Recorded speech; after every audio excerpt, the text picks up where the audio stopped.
नमस्कार and welcome you all at Indo पाठशाला। आज का टॉपिक है हमारे पास बैंकिंग एंड इकोनॉमी का करंट अपडेशन। चलिए शुरू करते हैं इस वीडियो को। एंड आप लोग बिल्कुल ना भूलें चैनल को सब्सक्राइब करने के लिए और वीडियो को शेयर करने के लिए। ठीक है, यहाँ से होती है हमारी क्लास स्टार्ट और पहला क्वेश्चन है white goods which are sometimes seen in the news refer to.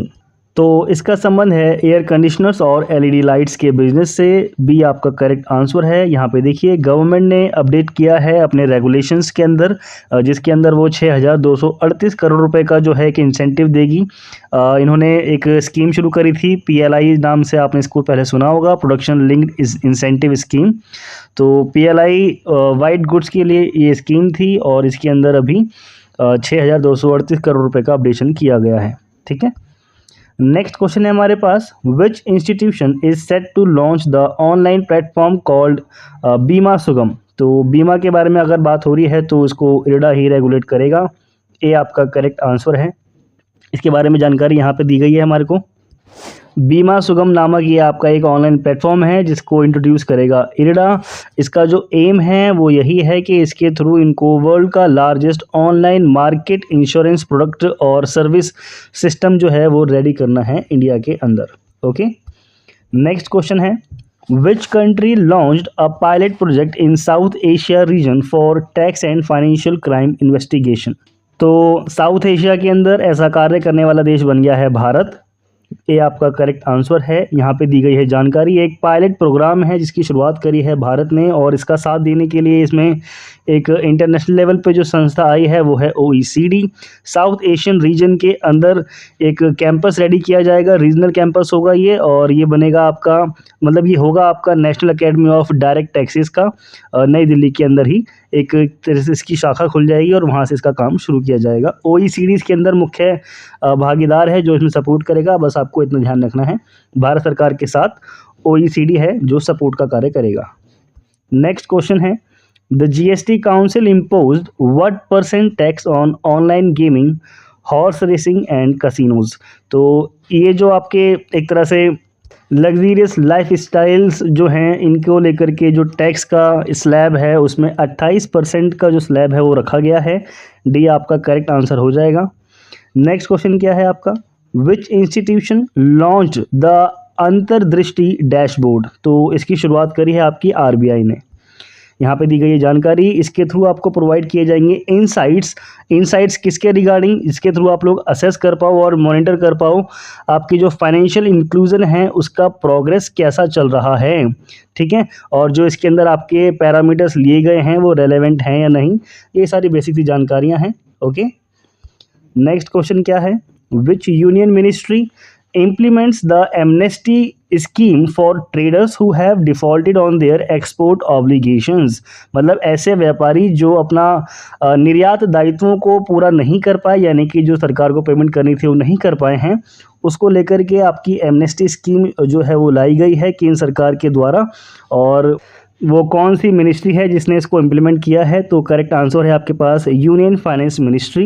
यहाँ पे देखिए जानकारी, इस एमनेस्टी स्कीम के अकॉर्डिंग एग्जिम यानी कि एक्सपोर्ट इंपोर्ट ट्रेडर्स जो हैं और वो फुलफिल नहीं कर पाए हैं एक्सपोर्ट ऑब्लिगेशंस को, वो रेक्टिफाई कर सकते हैं। इस सिचुएशन को कैसे कर सकते हैं, वो पे कर सकते हैं कस्टम ड्यूटी और इंटरेस्ट, इसके थ्रू उनको उनके जो निर्यात दायित्व हैं उनमें छूट दे दी जाएगी। ठीक है, और मैक्सिमम लिमिट क्या रही है इसकी, 100% उनको अपना ये कस्टम ड्यूटी और इंटरेस्ट पे करना पड़ेगा, जिसके थ्रू उनको यहाँ से जो उनकी एक्सपोर्ट ऑब्लिगेशन थी उसमें राहत दे दी जाएगी बाय द गवर्नमेंट।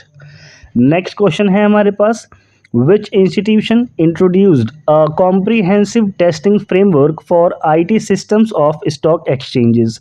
तो यहाँ बात चल रही है हमारे पास स्टॉक्स के एक्सचेंज की। तो जब भी बात होगी स्टॉक्स की तो उसको रेगुलेट करने का काम, इम्प्लीमेंट करने का काम जो करता है वो सीबी करता है। बी आपका सही आंसर है। नेक्स्ट क्वेश्चन क्या है हमारे पास which Indian budget airline has collapsed and cancelled all flights. तो गो फर्स्ट ये काफ़ी ज़्यादा न्यूज़ में रही थी, हाल ही में ये डिफ़ॉल्टर हो गई है और इसकी सभी आपकी जो फ्लाइट्स थी, उड़ानें थी, वो रद्द कर दी गई थी। यहाँ पे देखेंगे इनके ऊपर जो डेट है वो है आपका 65.21 बिलियन रुपीज़ का। Next question according to the UNESCAP, ये एक संस्था है और इसकी रिपोर्ट आई थी। इसके according how much of daily working hours in India expected to lose इन 2030 ड्यू टू हीट स्ट्रेस, यानी कि जिस तरह से गर्मी बढ़ रही है उसके अकॉर्डिंग काम के जो हमारे घंटे हैं उसमें कितने परसेंट की कमी आएगी। तो 5.8% की कमी देखने के लिए मिलेगी। आपको इतना ही इसमें ध्यान रखना है, ठीक है। रीज़न क्या होगा? हीट स्ट्रेस, यानी कि गर्मी बढ़ेगी। बी आपका करेक्ट आंसर है। नेक्स्ट देखते हैं क्या है हमारे पास question. Who is appointed as a member of the economic advisory panel by the World Bank Group. तो ये व्यक्ति जिनकी फ़ोटो लगी हुई है इनका नाम है राकेश मोहन। ये बन गए हैं विश्व बैंक समूह द्वारा आर्थिक सलाहकार पैनल के सदस्य, ठीक है। सही आंसर है आपका। वर्ल्ड बैंक के बारे में छोटी सी जानकारी, बस फैक्ट है, इनको याद रखिए। आपको बहुत सारों को पता भी होगा तो इससे आपका रिवीजन भी हो जाएगा। 1944 में ये बना था। प्रेसिडेंट हैं इसके अजय बांगा। हेडक्वार्टर है वॉशिंगटन DC USA के अंदर। Next question, what is India's rank in the world for having the maximum number of unicorns as per the Hurun Unicorn Index 2024। तो भारत तीसरे स्थान पर आ गया है वर्ल्ड के अंदर और भारत में अभी टोटल यूनिकॉर्न्स हो गई हैं 67। बात करोगे फर्स्ट देश कौन सा है जिसके पास सबसे ज़्यादा यूनिकॉर्न्स हैं, वो है आपका USA। सेकंड है चाइना 340 यूनिकॉर्न्स के साथ और भारत है 67 यूनिकॉर्न्स के साथ थर्ड नंबर पे। टोटल वैल्यूएशन की बात करेंगे अगर हम वर्ल्ड वाइड यूनिकॉर्न्स की तो ये बनती है आपकी $5 ट्रिलियन की। फूड डिलीवरी भारत के अंदर जैसे इनके नामी ग्रामी ये आप लोग जानते होंगे, स्विगी है, फैंटेसी स्पोर्ट्स फोकस आपका ड्रीम 11 है, जहाँ पे आपका जनरली जो आपका गैमलिंग का कार्य होता है, लीगल गैमलिंग कह सकते हो आप। ये मोस्ट वैल्यूएबल यूनिकॉर्न्स हैं इंडिया के अंदर। नेक्स्ट यहाँ पे ये आपका सही आंसर है। देखिए नेक्स्ट क्या कह रहा है हमारे को question, which country become the world's 4th largest exporter of digitally delivered services in 2023। तो आप इसको इनडायरेक्टली ऐसे समझ सकते हो, सर्विस सेक्टर के बारे में बात चल रही है और सर्विस सेक्टर के बारे में आप देखोगे तो उसमें बात करी इन्होंने डिजिटल सर्विसेज की। तो ये सबसे ज़्यादा देने में आगे रहा है इंडिया। सी आपका सही आंसर है। यहाँ पे देखिए इंडिया ने एक्सपोर्ट किया है डिजिटली जो सर्विस होती हैं, डिजिटल लेवल पे सर्विस होती हैं, ये आपका है $257 बिलियन 2023 का। इसमें 17% का हाइक देखा गया है पिछले साल के मुकाबले। तो बहुत ज़्यादा बड़ी रकम है ये और इतनी हम डिजिटल सर्विस प्रोवाइड कर देते हैं पूरी दुनिया को। नेक्स्ट क्वेश्चन क्या है, who is appointed as BharatPe whole time chief executive officer. तो नलिन नेगी। यहाँ पे देखिए भारत पे ये एक इंडियन पेमेंट कंपनी है और ये मतलब एक तरह से भारत ने जो भारत की सरकार है उसने भारत पे नाम रखा था पर बाद में इसको रिजेक्ट कर दिया गया और इसी का फ़ायदा उठाया हमारे देश के एक एंटरप्रेन्योर ने और इस नाम को एडॉप्ट कर लिया, ठीक है, जिनका नाम है अशनीर ग्रोवर। इनको हर कोई जानता ही है, इनकी बुक भी आई थी, ठीक है। दोगलापंथी शायद करके कुछ बुक थी और शार्क टैंक के अंदर भी आए थे और इनका साथ दिया था शाश्वत नाकरानी ने। नेक्स्ट हमारे पास क्वेश्चन है, who is the MD of International Monetary Fund who has been elected for the second 5-year term. तो ये बन गई हैं क्रिस्टैलिना जॉर्जिएवा। हाल ही में इनका जो एक तरह से टेन्योर था वो समाप्त हुआ और दोबारा से इनको अगले 5 सालों के कार्यकाल के लिए चुन लिया गया है। नेक्स्ट क्वेश्चन क्या है, Who has become the new executive director of Asian Development Bank। तो ये बन गए हैं आपके विकासशील। यहाँ पे देखिए ADB के बारे में, इसकी स्थापना हुई थी 1966 के अंदर। हेडक्वार्टर है मनीला फिलीपींस के अंदर। प्रेसिडेंट हैं इसके Masatsugu Asakawa. Okay, next question, India overtook which country as world's 4th largest stock market. तो इन्होंने पीछे कर मतलब हमारे देश ने पीछे कर दिया है हांगकांग को। ये काफ़ी बड़ी न्यूज़ बनी थी और दुनिया का चौथा सबसे बड़ा शेयर बाजार वाला देश यानी कि स्टॉक मार्केट वाला देश बन गया है भारत। यहाँ पे देखिए US मेंटेन करता है टॉप पोजीशन को और उसकी मार्केट कैपिटलाइजेशन है 50.86 ट्रिलियन डॉलर की बात कर रहे हैं हम लोग यहाँ पे। चाइना आता है उसके बाद 8.44 ट्रिलियन डॉलर का। जापान आता है 6.36 ट्रिलियन डॉलर का एंड देन भारत का यहाँ पे आएगा आपका 4th रैंक। नेक्स्ट क्वेश्चन है, Which bank has partnered with the Indian Olympic Association to provide banking facilities to the Indian Olympic players for the Paris Olympics 2024। तो ऐसा करने वाला हमारे देश का बैंक बन गया है यस बैंक। सी आपका सही आंसर है। यहाँ पे देखते हैं कुछ वन लाइनर इंपॉर्टेंट फैक्ट्स, तो इससे हमारा पूरे साल का अभी तक का जो करंट अफेयर है वो अपडेट हो जाएगा। ओके, यहाँ पे देखिए आईएमएफ प्रोजेक्ट करता है इंडिया की जीडीपी ग्रोथ को कि 2025 यानी कि फाइनेंशियल ईयर 2024 से 2025 के बीच में भारत की जीडीपी ग्रोथ क्या रहेगी। इस पूरी स्लाइड में जितनी भी संस्था हमारे लिए जो ऐसे प्रोजेक्शन निकालती है उसको ऐड कर दिया गया है। तो इस बार आईएमएफ के थ्रू जो आई है वो है हमारी 6.8%। नेक्स्ट आपकी देखोगे एडीबी के अकॉर्डिंग उन्होंने बताया है हमारी ग्रोथ रहेगी 7.2%। ओईसीडी के अकॉर्डिंग हमारी जो ग्रोथ है फाइनेंशियल ईयर 2025 में वो है 6.2%। एसपीएन ग्लोबल के अकॉर्डिंग रहने वाली है 6.8%। फिच जो रेटिंग निकालने के लिए काफ़ी ज़्यादा नामी गिरामी संस्था है उसने बताया है 7%।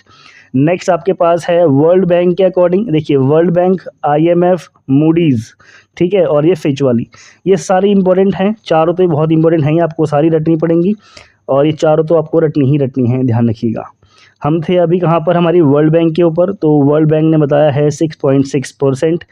क्रिसिल रेटिंग के अकॉर्डिंग भारत की इकोनॉमी एक्सपेंड करेगी 6.8% के अकॉर्डिंग। मूडीज़ के अकॉर्डिंग हम ग्रोथ करने वाले हैं 6.8%।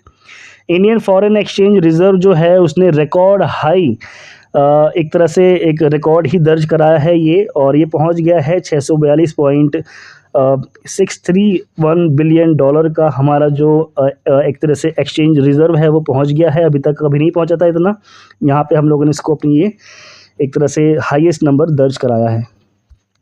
नेक्स्ट क्या कह रहा है हमारे पास, in the latest Brand Finance insurance 100, ये एक रिपोर्ट है 2024 की, और एलआईसी को इसमें बताया गया है वर्ल्ड का strongest insurance brand.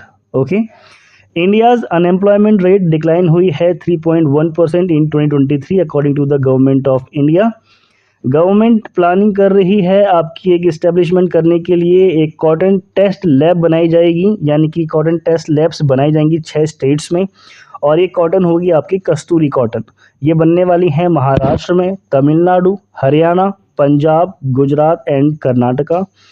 HDFC bank जो है ये आपका पहला बैंक बन गया है जो प्राइवेट सेक्टर का बैंक है, और इस्टेब्लिश करेगा एक अपनी ब्रांच कावरत्ती आइलैंड के अंदर। नेक्स्ट देखिए क्या है, आरईसी लिमिटेड, मैंने आपको प्रीवियस क्लास में बताया था कि ये एक महारत्न कंपनी बन गई है हाल ही में। इसके साथ एक और कंपनी बनी थी, वो बताइए कौन सी है। आरईसी लिमिटेड इसने अर्न किया है बेस्ट ग्रीन बॉन्ड का अवार्ड। ये कॉर्पोरेट अवार्ड है 2024 का। सुप्रीम कोर्ट ने स्ट्रक डाउन कर दिया है इलेक्टोरल बॉन्ड स्कीम को, जैसे कि आप लोगों को पता था, और मतलब न्यूज़ में काफ़ी ज़्यादा रहा है, तो आपने कहीं ना कहीं न्यूज़ देखी होगी। इनको अनकॉन्स्टिट्यूशनल और वायलेटिव बताया है किसके लिए, आर्टिकल 14, और इसका आर्टिकल 14 हमारा किस लिए आता है, इक्वालिटी बिफोर लॉ को ये मेंशन करता है। मिनिस्ट्री ऑफ डिफेंस ने सरपास कर दिया है 1 लाख करोड़ के मार्क को, ठीक है, और इसका क्या है, यानी कि हमारे पास टोटल ऑर्डर आए हैं इतने वैल्यू के, और हमारा जो एक जैम पोर्टल है उसके ऊपर गवर्नमेंट को इतने सारे ऑर्डर मिले थे। एक ई मार्केट प्लेस है गवर्नमेंट का, तो ये भी काफ़ी अच्छी चीज़ है। रिलायंस बन गया है इंडिया का नंबर 1 आपका ऐसा स्टॉक जिसने 20 लाख करोड़ के मार्केट कैपिटलाइजेशन कैप को पार किया है। एनटीपीसी कमीशन करेगा एक 14 मेगावाट का यूनिट अयोध्या सोलर प्रोजेक्ट, यानी कि अयोध्या के अंदर ही किया जाएगा इसको। नेक्स्ट है मिनरल प्रोडक्शन इन इंडिया, ये इसमें ग्रोथ देखी गई है 5.1% की 2023 के अंदर। अगर लास्ट ईयर के कंपैरिजन को हम देखें तो 5.1% की हमारे को ग्रोथ देखने के लिए मिलती है। तो गवर्नमेंट हाइक करने जा रही है एफआरपी, ठीक है, ये एफआरपी आपका जो चीनी का मूल्य होता है उसके अंदर दिया जाता है स्टेट गवर्नमेंट के द्वारा। 8% की ग्रोथ देखने को मिलेगी, और इसके अनुसार जो आपकी टोटल वैल्यू होती है एफआरपी में जो दी जाती है उसमें 340 रुपये बढ़ा करके दिए जाएंगे इस साल के अंदर। इंडिया और ग्रीस ने एग्री किया है एक बायलैटरल ट्रेड को, जिसके अंदर दोनों देशों के बीच में एक तरह से ट्रेड फैसिलिटीज़ दी जाएंगी 2030 तक। इरडा डिक्लेयर करेगा आपका 2024 को as a year of HR human resource development and discipline के रूप में। आईआईटी दिल्ली डेवलप करेगा वर्क फॉर फूड, किसके लिए करेगा ये, एक तरह से इंश्योर करा जाएगा, इसके अंदर गवर्नमेंट को मैंडेट किया जाएगा मिनिमम वेजेस कंपनसेशन के लिए, किसके लिए होगा ये? मेनली डिलीवरी वर्कर्स के लिए, जैसे कि स्विगी वाले हो गए, आपके कोई दूसरे वर्कर हो गए जिनको जो डिलीवरी का काम करते हैं उनके लिए। ठीक है, आईआईटी दिल्ली ने डेवलप किया है work for food. Gujarat set कर रहा है एक टारगेट जिसके अंदर वो कंट्रीब्यूट करेगा 10% इंडिया की जीडीपी का। ठीक है, और 10% वैल्यू की बात करेंगे तो ये हो जाता है $500 बिलियन। ठीक है, तो इतना वैल्यूएशन गुजरात ने सेट किया है एक टारगेट कि वो देश की जीडीपी में ग्रोथ के लिए एक तरह से कंट्रीब्यूट करेगा। नेक्स्ट है हमारे पास एलआईसी के चेयरमैन हैं सिद्धार्थ मोहंती, और उन्होंने इंट्रोड्यूस किया है जीवन धारा 2 पोर्टल को। आईसीआईसीआई बैंक कनाडा की जो ब्रांच है उसने इंट्रोड्यूस किया है मनी टू इंडिया कनाडा, एक मोबाइल ऐप है ये। इसके अंदर आप लोगों को 24/7 money transfer seamless facility provide की जाएगी by Canadian bank to India. National Stock Exchange ये मेंटेन करेगा आपके ग्लोबल डेरिवेटिव एक्सचेंज को, जो कि डोमिनेंस करता हुआ आया है आपका 5th कॉन्जिक्यूटिव ईयर के अंदर। वर्ल्ड का लार्जेस्ट एक्सचेंज बन गया है आपका एनएसई। मतलब पिछले 5 सालों से लगातार ये कॉन्जिक्यूटिव ईयर में वर्ल्ड का लार्जेस्ट एक्सचेंज बना हुआ है। टीसीएस ने किया है रैंक 2 को हासिल world's most valuable IT service brand के रूप में। नेक्स्ट देखिए क्या है, कैबिनेट ने अप्रूव किया है कि वो एस्टेब्लिश करेगा एक नहीं माफ़ करें 2 कोल गैसिफिकेशन प्लांट को वेस्ट बंगाल और उड़ीसा के अंदर, जिसका टारगेट होगा 100 मीट्रिक टन कोल गैसिफिकेशन को प्रोड्यूस करना। येस बैंक ने अनवील किया है एक स्मार्ट फिन को, ये एक डिजिटल सप्लाई चेन होगी फाइनेंस प्लेटफॉर्म के लिए, और इसका जो साथ देने का काम कर रहा है उसमें वो है विफिन सॉल्यूशन। नेक्स्ट आपके पास क्या है, द इंटरनेशनल लेबर ऑर्गेनाइजेशन, इसने प्रिडिक्ट किया है कि ग्लोबल अनएम्प्लॉयमेंट रेट जो है वो 5.2% की ग्रोथ के साथ 2024 में जो एक तरह से नंबर बताया है 5.2% की, इसके अंदर इंक्रीजमेंट देखा जाएगा 2024 में।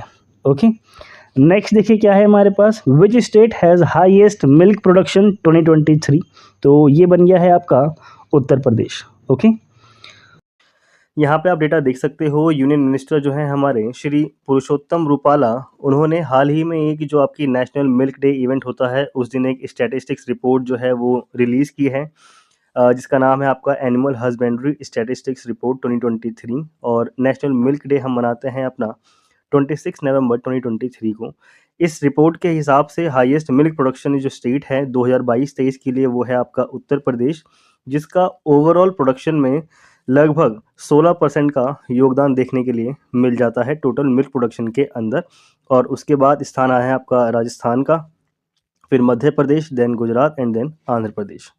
ओके, दूसरा क्वेश्चन है हमारे पास, Asia Pacific human development report released by, तो इस रिपोर्ट को किसके द्वारा रिलीज किया जाता है? इसका करेक्ट आंसर है आपके पास यूएनडीपी। ठीक है, यूनाइटेड नेशन डेवलपमेंट प्रोग्राम इस रिपोर्ट को जारी करता है, जिसके थ्रू हम लोग एशिया प्रशांत मानव विकास रिपोर्ट को उसके बारे में जो हमारा डेटा है उसके बारे में हम उसका अध्ययन कर पाते हैं।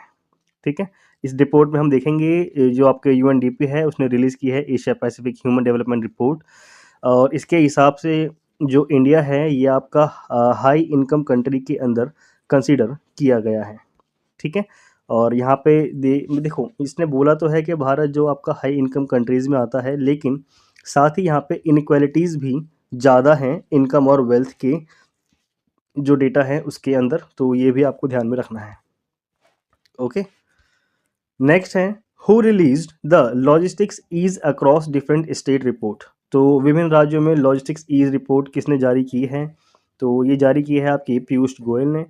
यहाँ पे आप देखोगे union minister of commerce and industries, consumer affairs, food and public distribution and textiles, तो इन सभी मिनिस्ट्री को मिलाकर के जो आपके मिनिस्टर हैं पीयूष गोयल, उन्होंने ये रिपोर्ट, इसको हम लीड्स रिपोर्ट के नाम से भी जानते हैं, है ना, लीड्स रिपोर्ट भी हम इसको जानते हैं, logistics ease across different state 2023 report को रिलीज़ किया है नई दिल्ली से 16 दिसंबर 2023 को।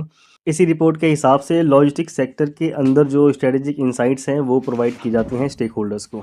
ओके ओके, नेक्स्ट क्वेश्चन है हमारे पास, according to the worldwide cost of living index 2023 which city is the cheapest city in the world, तो सबसे सस्ता शहर कौन सा है? तो उसका करेक्ट आंसर है Damascus, B is the correct answer. यहाँ पे आप देखोगे सिंगापुर और ज्यूरिख का स्थान वर्ल्ड में नंबर 1 आया है, जहाँ पे ये मोस्ट एक्सपेंसिव सिटीज़ के तौर पे कंसिडर की गई हैं। इकोनॉमिस्ट इंटेलिजेंस यूनिट EIU इस रिपोर्ट को जारी करती है, जिसका नाम है world wide cost of living index 2023। Next question, यहाँ पे ये पूरी इसमें लिस्ट लगा दी गई है, इसको आप देख सकते हो। ये हैं आपके मोस्ट एक्सपेंसिव सिटीज़ 2023 के अंदर, और लीस्ट एक्सपेंसिव सिटीज़ हैं आपकी इधर सारी जो लिखी हुई हैं। ओके, नेक्स्ट आपके पास है दुनिया का सबसे ऊंचा परमाणु केंद्र स्थापित किया गया है कहाँ पे? तो उसका करेक्ट आंसर है बोलीविया के अंदर। यहाँ पे आप देख सकते हो रशिया न्यूक्लियर एनर्जी कॉरपोरेशन रोसातोम ने इस जो ये रिएक्टर है इसको इंस्टॉल किया है समुद्र से आपका 4000 मीटर की ऊंचाई पे, ठीक है, बोलीविया के अल ऑल्टो के अंदर। और ये अब तक का वर्ल्ड का टॉलेस्ट न्यूक्लियर फैसिलिटी सेंटर बन गया है। नेक्स्ट आपके पास which is the 15th Navratna company? तो इसका आंसर है आपके पास ए, इरकॉन जो है वो आपकी 15वीं नवरत्न कंपनी बन गई है, ठीक है, A is the correct answer.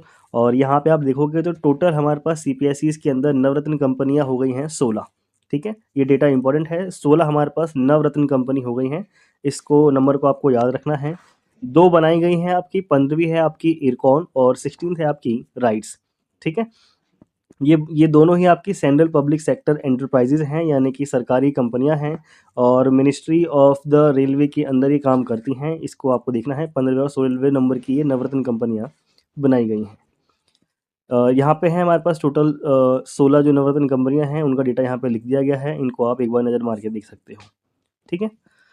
According to PLFS report, unemployment rate in urban areas is decline to. तो अनएम्प्लॉयमेंट रेट कितने प्रतिशत गिर गया है, इसको आपको देखना है। 6.6% की गिरावट देखी गई है बेरोजगारी दर में, ठीक है, शहरी क्षेत्रों के अंदर। PLFS की रिपोर्ट है ये। और यहाँ पे ये पेज जो स्लाइड है खाली रह गई है, यहाँ पे आप देख सकते हो अर्बन एम्प्लॉयमेंट रेट जो आई है आपकी अप्रैल से जून फर्स्ट क्वार्टर की ये फिजिकल रिपोर्ट है, ठीक है। इसमें हमने देखा है कि 6.6% की गिरावट इसके अंदर दर्ज की गई है। और ये जो सर्वे है PLFS का, पीरियोडिक लेबर फोर्स सर्वे इसकी फुल फॉर्म थी, इसको रिलीज़ किया जाता है आपका Ministry of Statistics and Programme Implementation के द्वारा। ओके, बस ये सारे इसमें की पॉइंट्स हैं। अनएम्प्लॉयमेंट इंडिकेटर्स बेस्ड होते हैं, इस पे आपके लेबर फोर्स पार्टिसिपेशन रेट कितना है, वर्क पॉपुलेशन कितनी है, रेशियो के तौर पर हम देखते हैं उसको, और अनएम्प्लॉयमेंट रेट तो इसके अंदर आता ही है। क्वेश्चन है हमारे पास ग्लोबल यूनिकॉर्न रैंकिंग 2023 में भारत का रैंक क्या है? तो उसका करेक्ट आंसर है बी, यानी कि थर्ड रैंक है भारत का ग्लोबल यूनिकॉर्न रैंकिंग के अंदर। यहाँ पे आप देख सकते हो इंडिया की जो रैंक है वो थर्ड है ग्लोबल लेवल पे, ठीक है। यूनिकॉर्न रैंकिंग में आपके 72 यूनिकॉर्न शामिल हैं भारत के। वहीं आप देखोगे टॉप पे है आपका यूनाइटेड स्टेट्स, जिसमें आपके टोटल 668 यूनिकॉर्न शामिल हैं। इसके बाद चाइना का नंबर आता है, ठीक है, इसके पास आपके 172 यूनिकॉर्न है। तो पहले पे हो गया आपका USA, सेकंड पे है आपका चाइना, और थर्ड रैंक पे है आपका भारत, जिसके पास अभी टोटल जो है 72 यूनिकॉर्न है। और फर्स्ट इंडियन कंपनी जो थी, जो आपकी बनी थी, वो थी आपकी बायजूस, ठीक है। और बायजूस की आप देखोगे तो वर्ल्ड वाइड रैंकिंग है 36, ओके, जिसकी जो नेटवर्थ है साल का, वो है आपका लगभग $11.5 बिलियन। इसके अलावा अगर आप देखोगे तो जो भारत का रोल है ओवरऑल 100% के शेयर के अंदर वर्ल्ड के अंदर, तो वो 5% का शेयर भारत की कंपनियां प्ले करती हैं, ठीक है। नेक्स्ट है आपके पास who has top the Hurun India philanthropy list 2023। तो परोपकारी सूची, यानी कि दान देने वाले लोगों में भारत के कौन कौन से लोग शामिल हैं इसमें, इस रिपोर्ट के थ्रू उनके बारे में बताया गया है। तो इसका आंसर है आपका डी, शिव नादर और उनके परिवार को इसमें टॉप पे रखा गया है भारत के अंदर, ठीक है। ये हैं शिव नादर, इनको आप देख सकते हो, ये HCL टेक के फाउंडर हैं शिव नादर, और उनके परिवार को ही इस रिपोर्ट में टॉप पे रखा गया है, ठीक है। और इन्होंने देखा कि जो आपकी फिलैंथ्रोपी लिस्ट है, इसमें इन्होंने काफ़ी एक बड़ा जो अमाउंट है वो दान दिया है 2022-23 के फिजिकल ईयर में, ठीक है। डोनेशन की अगर हम बात करेंगे तो इनका 2042 करोड़ रुपए इन्होंने इस साल दान दिए हैं, ठीक है। बस आपको शिवनादर जी का नाम याद रखना है, अगर क्वेश्चन बनेगा तो यही बनेगा कि वो HCL टेक के मालिक हैं और उनके फाउंडर हैं शिवनादर, ओके। नेक्स्ट है हमारे पास यहाँ पे भी ये कुछ मैंने लगा दी है। इसके बाद इनका नाम अजीम प्रेम जी का नाम भी आता है, जिन्होंने 1774 करोड़ रुपए इस साल दान दिए हैं। मुकेश अंबानी और उनकी फैमिली ने 376 करोड़ रुपए दान दिए हैं। और कुमार मंगलम बिरला, इन्होंने 287 करोड़ रुपए। तो इस तरह की ये पूरी फैमिली यहाँ पे लगी हुई है, इसको आप देख सकते हो। ठीक है, फैमिली निकल गया मुझसे, ये पूरा चार्ट यहाँ लगा हुआ है, इसको आप देख सकते हो यहाँ पे।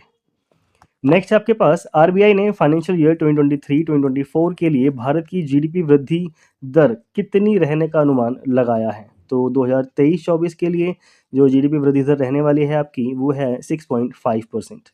ये आरबीआई का डेटा है, इसको आप ध्यान रखेंगे। यहाँ पे देखेंगे इंडिया की जो ग्रॉस डोमेस्टिक प्रोडक्ट है, ये जो मतलब एक्सपेक्ट की गई थी उससे ज़्यादा रखी गई है, 7.6% होने का अनुमान है। फैक्ट के अंदर अगर हम लोग देखते हैं तो हम लोग देखेंगे इंडियाज़ का जो ग्रॉस डोमेस्टिक, इसमें अगर हम देखते हैं यहाँ हम देखेंगे इंडियाज़ का,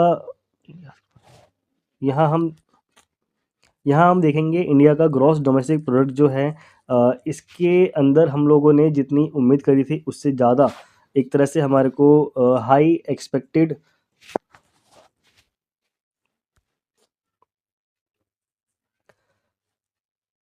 इंडिया का जो ग्रॉस डोमेस्टिक प्रोडक्ट,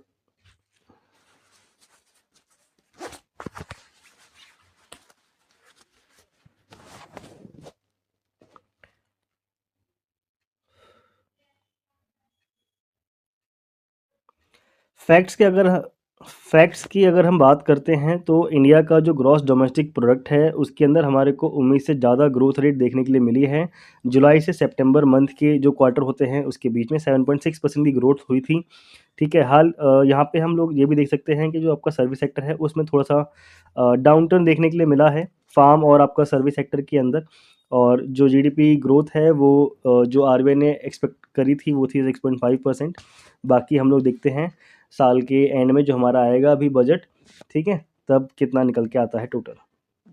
नेक्स्ट आपके पास who inaugurated the NaMo Bharat train. तो नमो भारत ट्रेन का उद्घाटन किया है नरेंद्र मोदी ने। ठीक है, ये यहाँ कहाँ से कहाँ तक किया गया है ये इंपॉर्टेंट है आपका। ये इंडिया की पहली रीजनल रैपिड ट्रेन सिस्टम है जिसका नाम है नमो भारत। इनॉग्रेट किया गया है पीएम मोदी के द्वारा। 17 किलोमीटर के इनिशियल रेडियस के अंदर इसको चलाया जाएगा, जिसको बाद में बढ़ाने की जो उम्मीद है वो है 82 किलोमीटर का जो सफ़र है ये पूरा करेगी। कॉरिडोर जो किया गया है इसका वो है आपका आरआरटीएस के नाम से इसको जाना जाता है, रीजनल रैपिड ट्रांजिट सिस्टम इसका फुल फॉर्म है। ठीक है, और शुरुआत में इसको एक तरह से ऑपरेशन के तौर पे देखा गया है कि पैसेंजर को किस तरह की फैसिलिटीज़ और दी जा सकती है इसके अंदर। और पहले 5 स्टेशन जो हैं इसके, ये है आपका साहिबाबाद, गाज़ियाबाद, गुलधार, दुहिया और दुहिया डिपो। तो इसके अंदर इसको देखा गया है। बस ध्यान रखना, पहले इसको 17 किलोमीटर के लिए चलाया गया है, बाद में इसको 82 किलोमीटर के रूट के लिए तैयार किया जाएगा।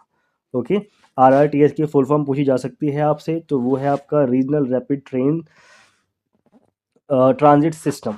ठीक है, नेक्स्ट है हमारे पास which Indian has been selected as external auditor of International Labour Organization. तो बाहरी लेखा परीक्षक के रूप में किसको चुना गया है, इसका करेक्ट आंसर है आपके पास ए, गिरीश चंद्र मुर्मू को चुना गया है। आईएलओ के बाहरी परीक्षक के रूप में, एक्सटर्नल ऑडिटर के रूप में इनको चुना गया है। He has been selected for a 4 year term. कब से कब तक, 2024 से 27 तक ये आईएलओ के एक्सटर्नल ऑडिटर के रूप में कार्य करेंगे। नेक्स्ट है आपके पास what is the rank of India in global hunger index 2023। तो इस जो इंडेक्स है इसके अंदर भारत की रैंक है 111, जो कि बिल्कुल ही गलत रिपोर्ट आई थी। सरकार ने इसका काफ़ी ज़्यादा विरोध भी किया था। 125 देशों के अंदर भारत का जो स्थान आया है वो 111 आया है। जो इसके इंडिकेट्स हैं hunger severity level of serious for the country, तो वो सीरियस की कंडीशन में भारत को रखा गया है। और 2022 की रैंक की अगर हम बात करते हैं तो भारत की रैंक 107 थी। ठीक है, ग्लोबल हंगर इंडेक्स में भारत का स्कोर 100 पॉइंटों में से सिर्फ 28.7 आया है। ठीक है, जबकि 0 जो होता है वो आपका बेस्ट स्कोर होता है। तो घटते क्रम में इसको देखा जाता है। 100 जो होता है वो आपका वर्स्ट होता है। इंडेक्स जो है ये जॉइंटली रिलीज़ किया जाता है Concern Worldwide and Welthungerhilfe के द्वारा। नेक्स्ट है हमारे पास which institute established a committee with the purpose of simplifying the language used in insurance policies. ये काफ़ी ज़्यादा न्यूज़ में रहा था, तो इसको आपको याद रखना है। बीमा कंपनियों के द्वारा यूज़ किए जाने वाली जो लैंग्वेज होती है, जो भाषा होती है, वो बहुत ज़्यादा अटपटी होती है, जनरली आम लोगों को समझ में नहीं आती। तो उसी उद्देश्य को सामने रखते हुए उस भाषा को सरल करने के लिए एक कमेटी बनाई गई थी। इस कमेटी का जो गठन है वो किसके द्वारा किया गया था, किसके अंदर ये आती है, ठीक है, किस इंस्टीट्यूट ने इसको एस्टेब्लिश किया था, यही क्वेश्चन है, काफ़ी ज़्यादा इंपॉर्टेंट है। इसका करेक्ट आंसर है सी, इरडा। क्योंकि जो आपका इंश्योरेंस से रिलेटेड काम करती है इरडा, तो इरडा ने ही इस कमेटी को गठित किया था। यहाँ पे आप देख सकते हो इरडा की फुल फॉर्म है insurance regulatory and development authority of India. IRDA ने इसको इस्टेब्लिश किया था। उसका उद्देश्य यही था कि लैंग्वेज को सरल करना है आने वाले टाइम के अंदर। नेक्स्ट है हमारे पास Reserve Bank of India enhance the UPI payment limits for healthcare and education from ₹1 lakh तो इसको 1 लाख रुपए से बढ़ाकर कितना कर दिया गया है, इसका करेक्ट आंसर है 5 लाख रुपए। ठीक है, यहाँ पे आप देखोगे रिजर्व बैंक ऑफ इंडिया ने एनहेंस कर दिया है यूपीआई पेमेंट को। अगर आपको हेल्थ केयर सेंटर और एजुकेशन के अंदर आपको पेमेंट करनी है, पहले यूपीआई के थ्रू आप 1 लाख रुपए तक कर सकते थे, जिसको बढ़ा करके अब 5 लाख रुपए तक कर दिया गया है। जो ट्रांजेक्शन लिमिट हैं वो ई मैंडेट कर दी गई हैं आपकी। इसको बढ़ा करके पहले 15,000 से 1 लाख किया गया था, अब 1 लाख से 5 लाख कर दिया गया है। ठीक है, तो इसको आप ध्यान में रख सकते हैं। नेक्स्ट है आपके पास टीकेडी कॉरपोरेशन, जिसने भारत में आईफोन में ली आयन बैटरी सेल बनाने की घोषणा की है। तो टीकेडी कॉरपोरेशन किस देश से है, इसका करेक्ट आंसर है जापान। ठीक है, तो what is the average resolution time in the insolvency and bankruptcy code. IBC के अंदर आपका जो इंसॉल्वेंसी एंड बैंक्रप्सी जो आपका दिवालियापन ये संहिता लाई गई थी 2016 के अंदर, तो इसके अंदर औसत समाधान समय कितने दिनों का होता है, इसका करेक्ट आंसर है 653 डेज़ के तहत आपको जो आपका समाधान करना होता है वो एक तरह से समाधान करने का टाइम पीरियड है वो आपका इतना ही होता है। ठीक है, आपने कोई पैसे ले रखे हैं सरकार के 1,000 करोड़ रुपए, तो उनको इस टाइम ड्यूरेशन के अंदर आपको या तो जितनी भी आपकी जो किस्तें हैं वो बंधी हुई हैं आपको उसमें पूरा करना है, या फिर आप एक मुश्त अमाउंट भी उनको दे सकते हो। यहाँ पे आप देखोगे 2016 के अंदर ये आया था, मैंने आपको बता दिया है, लास्ट लाइन में लिखा हुआ है। ठीक है, और इसके अंदर क्या है कि फॉलिंग रिकवरी रेट्स देखे गए हैं। जो आपके पहले 43% हुआ करते थे, अब वो 32% घट गए हैं, मतलब 32% तक रह गए हैं। तो आपके पास अभी जो विजय माल्या जैसे लोग हैं वो कम हो गए हैं देश के अंदर, इसको आप देख सकते हो। और ये कब की रिपोर्ट है, बिटवीन मार्च 2019 टू सितंबर 2023 के बीच में जो रिपोर्ट है, जो गिरावट है वो देखी गई है। ठीक है, और increase in the average resolution time period अभी कितना कर दिया गया है, 324 से बढ़ा करके 653 दिन इसको कर दिया गया था। और इसमें जो स्टिपुलेटेड डेज थे वो है आपके 330 डेज। तो समय दिया है लोगों को, तो उन्होंने भी किसी तरह से पेमेंट को वापस कर दिया है, यही पूरी न्यूज़ है, इसको आपको याद रखना है। गिरावट देखी गई है 43% से 32% के बीच में। ओके, तो लगभग 11% की गिरावट आई है, जो कि एक अच्छी खबर है देश के लिए। ठीक है, नेक्स्ट आपके पास what is the rate of interest announced for Mahila Samman saving certificate scheme. तो इसके अंदर जो ब्याज दर है वो कितनी घोषित की गई है सरकार के द्वारा, ये है आपकी 7.5% के जो ब्याज दर है उसके थ्रू महिलाओं को प्रमाण पत्र जो योजना है ये दी गई है, महिला सम्मान बचत प्रमाण पत्र योजना।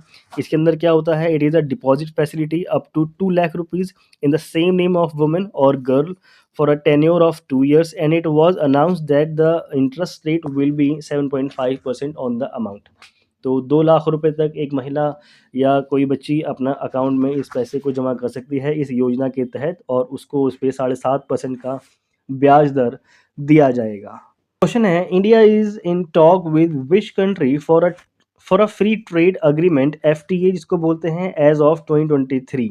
तो ये किया जा रहा है आपका यूके के साथ, जैसा कि हम जानते हैं यूके यूनाइटेड किंगडम के साथ इसको किया जा रहा है, और ये काफ़ी टाइम से बातचीत के अंदर है। ठीक है, तो यूके को याद रखना। और इसके अलावा आप देखोगे तो 13 राउंड की टोटल बैठकों के बाद ये जो निर्णय है ये लिया जा चुका है कि यूके के साथ हम लोग एफटीए अपना कंटिन्यू करेंगे। और यूके ने इसमें जो डिमांड रखी हैं, उसने रिक्वेस्ट की है भारत से कि वो अपने देश के जीआई टैक्स प्रोडक्ट के जो प्रोडक्ट हैं उसके ऊपर छूट चाहता है भारत सरकार से। और 13 जो बैठकें हुई हैं उसके बाद स्कॉच विस्की और इसके साथ जो ब्रिटिश चीज़ है उसके ऊपर जीआई जो प्रोडक्ट हैं उनको लेकर के सहमति बन गई है भारत सरकार और यूके के बीच में। क्वेश्चन है हमारे पास, which institution releases the index number of wholesale price in India on monthly basis. तो इसका करेक्ट आंसर है DPIIT जो है ये भारत में मासिक आधार पे जो थोक मूल्य सूचकांक होते हैं उसकी संख्या को जारी करता है। और जनरली ये जो डेट है आपकी ये 14 तारीख को करता है। ठीक है, तो सी इज़ द करेक्ट आंसर। यहाँ पे आप देख सकते हो 14 तारीख हर महीने की DPIIT के द्वारा होलसेल प्राइस क्या चल रहा है इंडिया में उसको रिलीज़ किया जाता है। और बस वो डेट ही आपकी इंपॉर्टेंट है। WPI होलसेल प्राइस इंडेक्स जारी करने वाली संस्था है आपकी DPIIT, इसको आप याद रख सकते हैं। क्वेश्चन है, which European country's central bank announce to pilot wholesale digital currency. तो किस देश के केंद्रीय बैंक ने थोक डिजिटल मुद्रा को पायलट करने की घोषणा की है? ये है आपका स्विट्जरलैंड। ठीक है, स्विट्जरलैंड का केंद्रीय बैंक ने ये घोषणा की है। स्विस नेशनल बैंक इसका नाम है, स्विट्जरलैंड का सेंट्रल बैंक है। इसने अनाउंस किया है कि ये प्लान कर रहा है एक पायलट प्रोजेक्ट शुरू करने के लिए अगले महीने से, जिसमें ये अपने सेंट्रल बैंक यानी कि जो डिजिटल करेंसी है उसको पायलट प्रोजेक्ट के रूप में चालू करेगा। ओके, नेक्स्ट हमारे पास, India has settled its first ever crude oil payment to which country in local currency. तो UAE, रशिया, ईरान, मलेशिया। इसका करेक्ट आंसर है UAE के साथ इसने समझौता कर लिया है कि जो कच्चा तेल जो खरीदेंगे उसकी जो पेमेंट है वो भारतीय रुपये में की जाएगी। क्वेश्चन है हमारे पास, UPI transaction value increased by how much percentage yearly. तो इस साल जो हमारे पास कितने प्रतिशत की वृद्धि दर देखी गई है? ये है आपकी 46% की वृद्धि दर देखी गई है लास्ट ईयर के मुकाबले। ठीक है, B is the correct answer. यहाँ पे आप देखोगे इस साल जो है एक नया रिकॉर्ड UPI प्लेटफॉर्म के थ्रू स्थापित किया गया है जिसमें 17.40 लाख करोड़ रुपए का ट्रांजैक्शन आपके UPI के थ्रू हुआ। और उसने सरपास कर दिया है आपका अपने प्रीवियस जो मंथ का रिकॉर्ड था 17.16 लाख करोड़ रुपए का, उसको अपने ही रिकॉर्ड को उसने तोड़ा है। The transaction value increased by 1.4% monthly and 46% yearly according to NPCI data. Okay, तो इस चीज़ को याद रखना, इसने अपने ही डेटा को रिकॉर्ड को तोड़ते हुए आगे छलांग लगाई है। नेक्स्ट है आपके पास, in the global ranking of startup funding where does India stand after facing a funding setback in 2023। तो भारत कितने देशों के पीछे हो गया है? 2022 के डेटा के हिसाब से उसने मतलब भारत जो है वो पीछे की तरफ बढ़ा है। ठीक है, तो भारत की रैंकिंग अभी हो गई है 4 नंबर पे। ठीक है, स्टार्टअप फंडिंग में वैश्विक रैंकिंग की बात चल रही है। स्टार्टअप के अंदर जो फंड आया है उसके अंदर भारत में गिरावट दिखी गई है 2023 में। तो इसको सिंपल भाषा में आप ऐसे समझ सकते हो। ठीक है, नेक्स्ट यहाँ पे देखोगे जो भारत हुआ है चौथे नंबर पे खिसक गया है। ग्लोबल रैंकिंग की बात कर रहे हैं हम, तो 2023 का डेटा है, एक्सपीरियंस कर रहा है significant down with only $7 billion in total funding after holding third spot in 2021 and 2022। तो 2021 और 22 के हिसाब से हमारे पास $7 बिलियन कम आया है स्टार्टअप फंडिंग के अंदर। नेक्स्ट आपके पास, RBI raised UPI limit for health care and education to 5 lakh rupees to 1 lakh rupees. ये रिपीट क्वेश्चन है, दूसरे साइंस में इसको पूछ लिया गया है। D is the correct answer. ठीक है, 1 लाख रुपए से बढ़ा करके सीमा को 5 लाख रुपए कर दिया गया है health care and education sector के अंदर। अगर आपको जो UPI के थ्रू पेमेंट करनी है तो आप 5 लाख तक कर सकते हो। क्वेश्चन है हमारे पास, what is the record high percentage of women's labour force participation in the second quarter of financial year 2023। इसको 2023 कंसीडर करें प्लीज। तो ये सेकंड तिमाही की बात चल रही है जिसमें वृद्धि दिखी गई है 24% की। ठीक है, यहाँ पे आप देखोगे second quarter of financial year 2023 women's labour force participation ये रीच किया है हिस्टोरिक हाई पे, जो कि कितना है आपका 24% का। ठीक है, ये जो डेटा है ये ऑफिशियल डेटा है और एम्प्लॉयमेंट कितनी है वुमेन की देश के अंदर इसके बारे में जानकारी देता है। नेक्स्ट हमारे पास, what was the growth rate of India's economy in the second quarter of the fiscal year 2023 to 2024।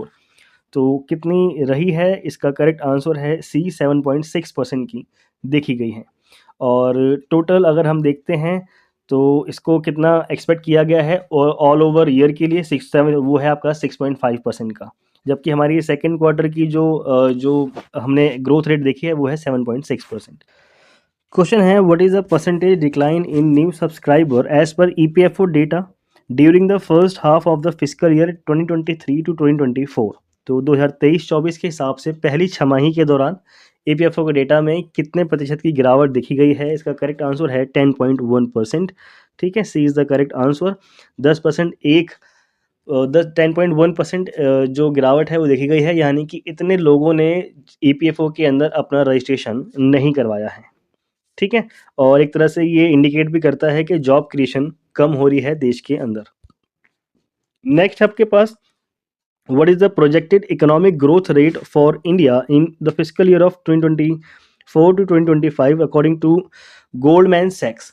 जो पिछली रिपोर्ट हमने देखी थी जिसमें हमारी 6.5% थी, वो हमारा एक अलग डेटा है। अभी हम बात कर रहे हैं गोल्डमैन सैक्स के हिसाब से भारत में अभी कितना जो विकास दर है वो एक्सपेक्ट की गई है। इसका करेक्ट आंसर है सी, 6.5%। इन्होंने भी भारत में 6.5% भारत की इकोनॉमिक ग्रोथ रेट के बारे में मेंशन किया है। ठीक है, और यहाँ पे आप देखोगे GDP growth rate UBS has revised, तो यूबीएस के थ्रू भारत की जो रहने वाली है वो है 6.3%। वहीं गोल्डमैन सैक्स के हिसाब से भारत की रहेगी 6.5% 2024 से 2025 के बीच में। ठीक है, और जो करंट हमने अभी सरपास की है ये है आपकी 6.2%। फाइनेंशियल ईयर की बात चल रही है हमारे अभी वाले की। ओके, नेक्स्ट हमारे पास, as per the RBI report what percentage of 2000 rupees notes in circulation as of May 19 2023 has been return by October 31st 2023? तो कितने प्रतिशत 2000 के नोट हमारे पास वापस आ गए हैं? इसका करेक्ट आंसर है ए, टोटल 97% 2000 रुपये के नोट सरकार को वापस मिल चुके हैं। ठीक है, RBI reported that over 97% of 2000 rupees notes has been returned. तो ये हो चुका है, अब तक 97% वापस आ गए हैं, जिसकी टोटल वैल्यूएशन है 3.56 लाख करोड़ रुपीस। नेक्स्ट है हमारे पास, what is the GST collection in India in November 2023? तो जीएसटी कलेक्शन अभी ये हाल ही में काफ़ी ज़्यादा न्यूज़ में रहा था, क्योंकि इसने अभी एक तरह से रिकॉर्ड हाई कलेक्शन किया था। ये है आपका 1.68 लाख करोड़ रुपीस। नेक्स्ट हमारे पास, इन सिग्निफिकेंट, यहाँ पे इसी के बारे में बताया गया है, 15% ईयर ऑन ईयर इसकी जो ग्रोथ की है वो बात की गई थी, जिसके थ्रू भारत अभी अपने इसने लास्ट मंथ में कितना लिया है, 1.68 लाख करोड़ का जीएसटी कलेक्शन किया है एक महीने के अंदर। ओके, तो इसको आपको याद रखना है। और ये आपका देखोगे तो this marks the 6th instance during the ongoing fiscal year that grows GST collection have surpass 1.60 lakh crore milestone. तो इससे पहले जो आपका माइलस्टोन हमने अचीव किया था वो 1.60 लाख करोड़ रुपए का था, लेकिन अभी हमने इसमें 8 लाख करोड़ रुपए की और वृद्धि करते हुए 1.68 लाख करोड़ का जीएसटी कलेक्शन किया है एक महीने के अंदर। नेक्स्ट हमारे पास, what is the GST collection in India in December 2023? तो दिसंबर की बात करेंगे तो ये आया हमारे पास 1.64 लाख करोड़ रुपीस। नेक्स्ट यहाँ पे इसके बारे में ही पूरा ये जानकारी दी है, इसको हमने टोटल देखा था। और ईयरली ग्रोथ रेट की बात करेंगे तो 12% की ग्रोथ रेट हमने इस साल रिकॉर्ड की है, जबकि सरकार ने पहले मेंशन किया था कि ये हर साल 15% की ग्रोथ के साथ जो है वो अपना कार्य करेगा, लेकिन हुई कितनी है, 12% की हुई है। नेक्स्ट हमारे पास है, which state will be exporting birds eye chilli to the US for the first time? तो बर्ड्स आई चिली ये आपकी एक तरह की मिर्च है, ठीक है, और पहली बार इसको अमेरिका को निर्यात किया जा रहा है। तो ये कौन सा राज्य है भारत का वो करेगा? इसका करेक्ट आंसर है ए, मिजोरम के थ्रू इसको अमेरिका को एक्सपोर्ट किया जाएगा। ठीक है, ये मिर्च है इतनी बड़ी, इसको इस तरह से ये दिखती है, इसलिए इसको बर्ड्स आई चिली बोलते हैं। Mizoram has exported locally grown birds eye chilli, Mizo organic chilli है ये, इसके थ्रू इसको यानी कि यहीं से इसको अमेरिका को पहली बार निर्यात किया जा रहा है। ठीक है, और इससे हमारे जो फार्मर्स हैं उनकी इनकम को बूस्ट मिलेगा। नेक्स्ट है, Nidhi Aapke Nikat is the outreach programme conducted by which institution? तो इसको शुरू किया है आपका ईपीएफओ ने। ठीक है, यहाँ पे आप देख सकते हो जो आपका ईपीएफओ है, the Employees Provident Fund Organisation, उसने आपका ये निधि आपके निकट प्रोग्राम की शुरुआत की है। इसके साथ ही इसने भविष्य निधि अदालत शुरू की थी, जिसका नाम चेंज करके इन्होंने ईपीएफओ ने इसका नाम चेंज करके क्या कर दिया है, निधि आपके निकट। तो इसका पहले वाला नाम जो था वो ये था, भविष्य निधि अदालत। ठीक है, और इसका जो उद्देश्य था, यानी कि भविष्य निधि अदालत का उद्देश्य क्या था कि ये ज़्यादा से ज़्यादा पार्टिसिपेशन को अट्रैक्ट कर पाएँ। नेक्स्ट हमारे पास है as per the Union Budget 2023 what is the per capita income in India as of data. तो जो पर कैपिटा इनकम है ये हो गया आपका 1.97 लाख पर एनम। यहाँ पे आप देख सकते हो ये आपका बजट में भी मेंशन किया गया था, ठीक है। तो ये काफ़ी ज़्यादा इम्पोर्टेंट है और जो पिछले 9 साल हैं उसके अंदर अभी इसको देखेंगे तो ये हमारा डबल हो चुका है। ओके। नेक्स्ट हमारे पास which institution release the digital payment index. तो डिजिटल भुगतान सूचकांक जारी करने वाली संस्था है आपके पास आरबीआई, ठीक है। यहाँ पे देखोगे आरबीआई ने रिलीज़ किया है डिजिटल पेमेंट इंडेक्स और ये साल में 2 बार जारी की जाती है आरबीआई के द्वारा ही। इसमें मेज़र किया जाता है कि ऑनलाइन ट्रांजैक्शन को कितना ज़्यादा एडॉप्ट किया गया है लोगों के द्वारा। डिजिटल पेमेंट अक्रॉस इंडिया की बात चल रही है और इसकी बात करें तो आरबीआई हमारा बना था 1935 एक्ट के तहत और 49 में इसका जो है राष्ट्रीयकरण कर दिया गया था। मुंबई महाराष्ट्र के अंदर इसका हेडक्वार्टर है। क्वेश्चन हमारे पास for which of the commodities the unit BPD is used in international trade. तो बीपीडी की फुल फॉर्म पूछी है यहाँ पे, इसका मतलब होता है बैरल पर डे, ठीक है। तो बैरल में हम खरीदते हैं crude oil, D is the correct answer, ठीक है। तो डी इसको याद रखना, बीपीडी की फुल फॉर्म होती है बैरल पर डे। कितना अमाउंट हम लोग यूज़ कर रहे हैं एक दिन के अंदर, और एक बैरल में हमारे 42 गैलन्स होते हैं। नेक्स्ट हमारे पास है round tripping is a normally used in context of which of the following. तो राउंड ट्रिपिंग का उपयोग आमतौर पे हम लोग किस संदर्भ में करते हैं, इसका करेक्ट आंसर है फॉरेन डायरेक्ट इन्वेस्टमेंट के अंदर। एफडीआई के अंदर हम जब बात करते हैं तब हम करते हैं राउंड ट्रिपिंग की बात। यहाँ पे आप देखोगे it is the practice of round tripping money leaves the country through various channels and make it way back into country as foreign investment. तो एक तरह से राउंड ट्रिपिंग का मतलब यही है कि ए ने किसी देश में इन्वेस्ट किया अपनी ही कंपनी के किसी विंग के अंदर और उसी कंपनी ने देश का पैसा ले जा करके वापस उसी कंपनी में शेयर के तौर पे जमा कर दिया, ठीक है।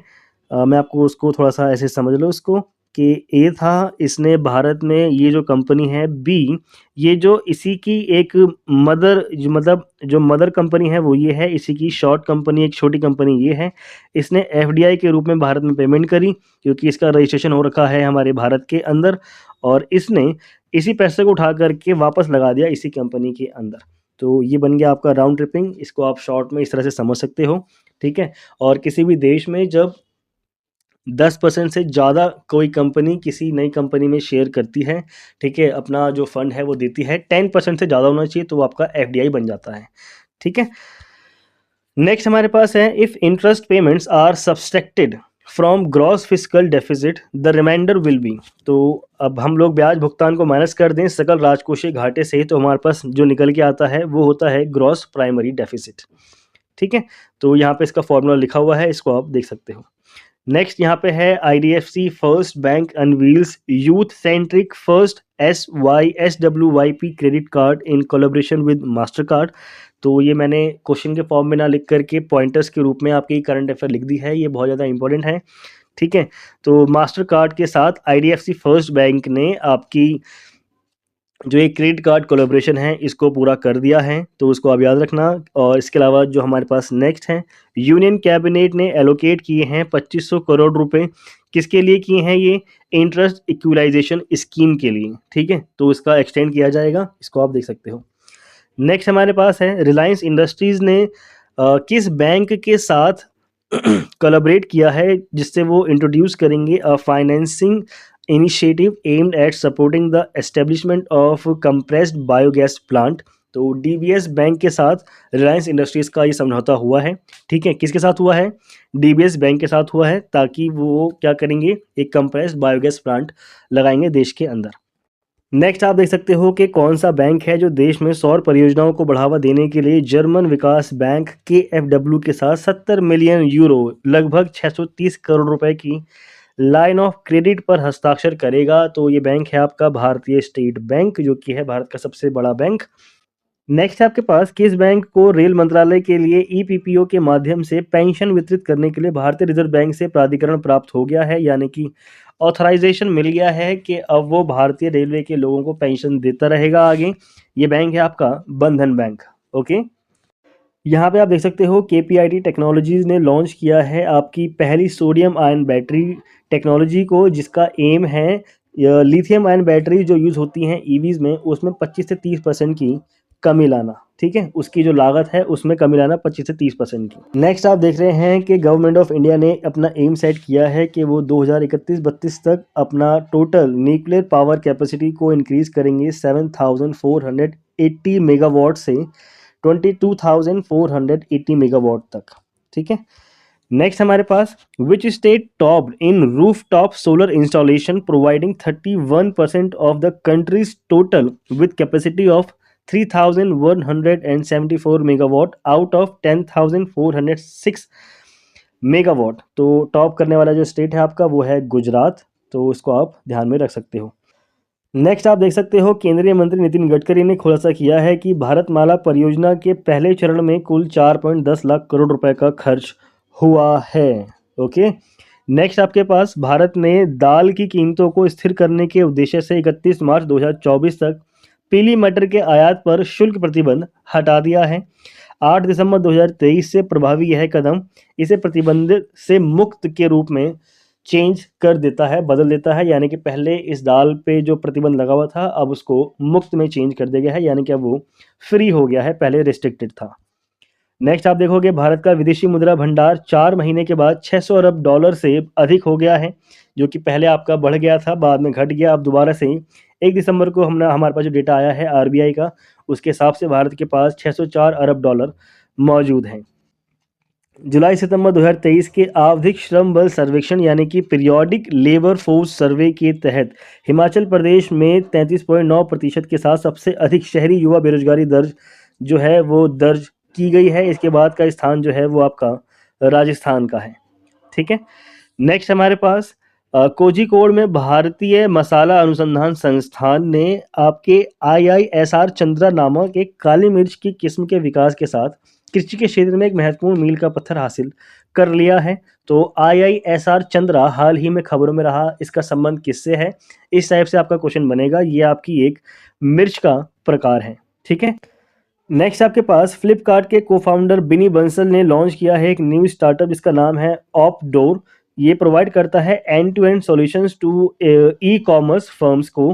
ठीक है, तो इसको आप देख सकते हो। यहाँ पे आप देख सकते हो UAE के अंदर एक भारत पार्क की स्थापना की गई है, जिसका उद्देश्य क्या है, अंतर्राष्ट्रीय लेन देन की सुविधा के लिए भारतीय जो सामान है उनका प्रदर्शन करना और उनका भंडारण करना।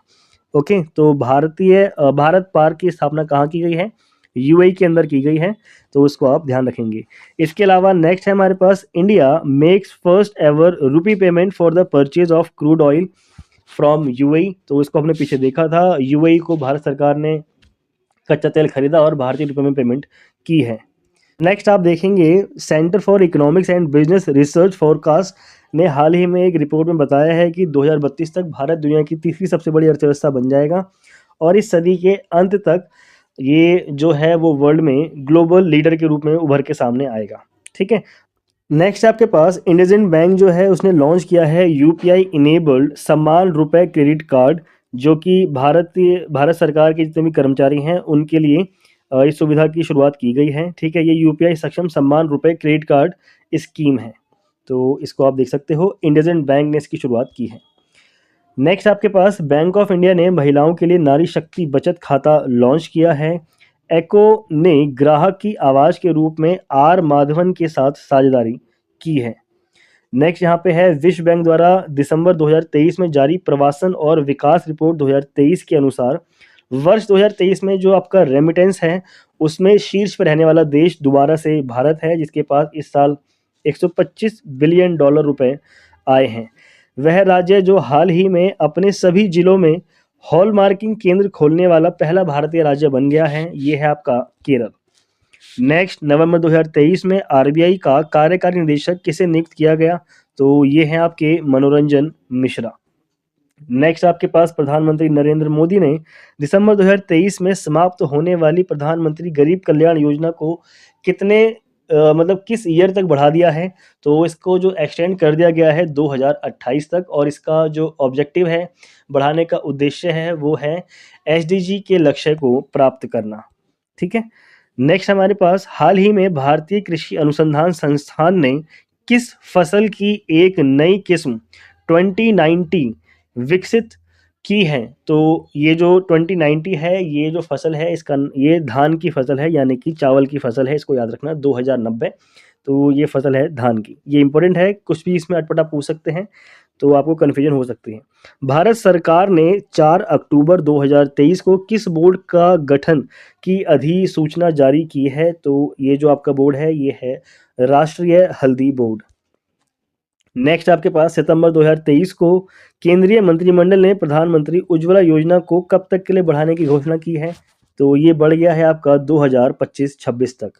ठीक है, तो इस फैक्ट को आप याद रखेंगे। 7 नवंबर 2023 को national payments corporation of India द्वारा किस बॉलीवुड अभिनेता को यूपीआई सेफ्टी एम्बेसडर नियुक्त किया गया है। तो ये हैं आपके पंकज त्रिपाठी। ठीक है, कालीन भैया की बात चल रही है।